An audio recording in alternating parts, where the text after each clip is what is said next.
Caretaker গভর্নমেন্টের বাতিল যেটা, এই বাতিল করাটা অবৈধ হয়েছে।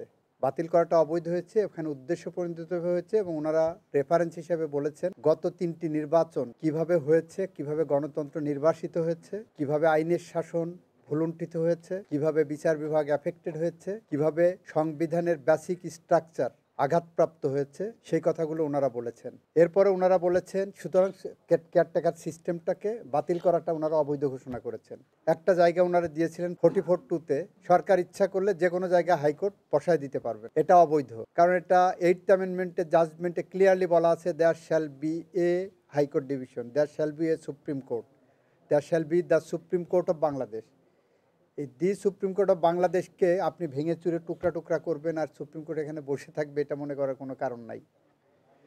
থার্ড, ওনারা বলেছেন রেফারেন্ডামের বিষয়ে সরকার যেভাবে সংকুচিত করেছিলেন, রেফারেন্ডামে জনগণের যে পাওয়ার, সেই পাওয়ারটা যেভাবে সংকুচিত করেছিলেন, সেই সংকুচিত করাটাকে ওনারা অবৈধ ঘোষণা করেছেন। This also hits the basic structure of our constitution, এইটা মোটা দাগে বলেছেন। আর অন্য যে বিষয়গুলো আছে সেই বিষয়গুলো ওনারা কিন্তু ইন্ট্রাভাইরাস আল্ট্রাভাইরাস কোনোটাই বলেননি। ওনারা বলেছেন ওই বিষয়গুলো পরবর্তী পার্লামেন্ট দেখবে, তাদের উপর ছেড়ে দিয়েছেন। ওইটার ব্যাপারে দে রিফ্রেন্ড দেমসেলফ, যে ওই ব্যাপারে আমরা কোনো কথা বলছি না। এটাও বলেনি যে ওইগুলো বৈধ, এটাও বলেনি যে ওইগুলো অবৈধ। ওইগুলো পরবর্তী পার্লামেন্টের উপরে ছেড়ে দিয়েছেন। দে আর ফ্রি টু চুজ যে ওটা রাখবেন কি রাখবেন না।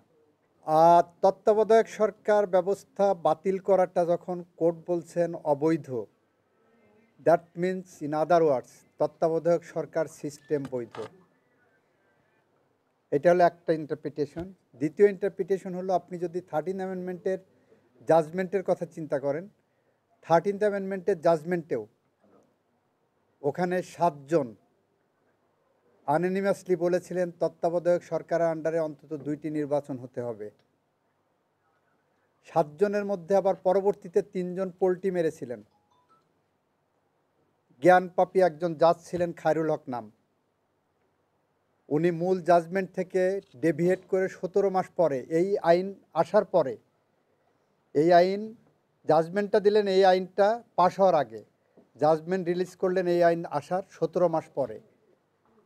সেখানে যে উনি রায় দিলেন যে ঠিক আছে পরবর্তী 2টা নির্বাচন হবে, তবে পার্লামেন্ট ঠিক করবে কোন ফর্মে হবে। ওনাদের থেকে দলছুট হয়ে সিনাবাবু বললেন যে না, আগামী 2টাই হবে কেয়ারটেকারের আন্ডারে, তবে আপনার জুডিশিয়ারিকে বাদ রাখা উচিত। আর আগের 3 জন তো বলেছিলেন যে এটা তত্ত্বাবধায়ক সরকার বৈধ।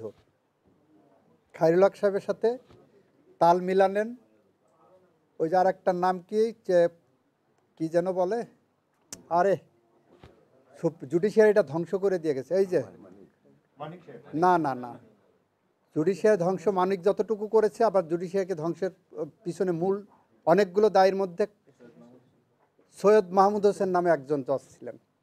জাস্ট এইভাবে কোট করেন, he is one of the most instrumental persons, যেই জুডিশিয়ারিকে ধ্বংস করে দিয়ে গেছে।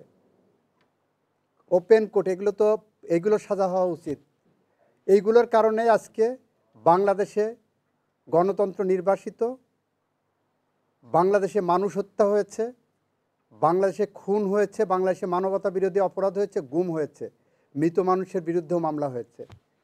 তো এই জায়গাটায় আপনার তত্ত্বাবধায়ক সরকার ব্যবস্থা সংবিধানের সাথে সাংঘর্ষিক না, এইটাই মোদ্দা কথা।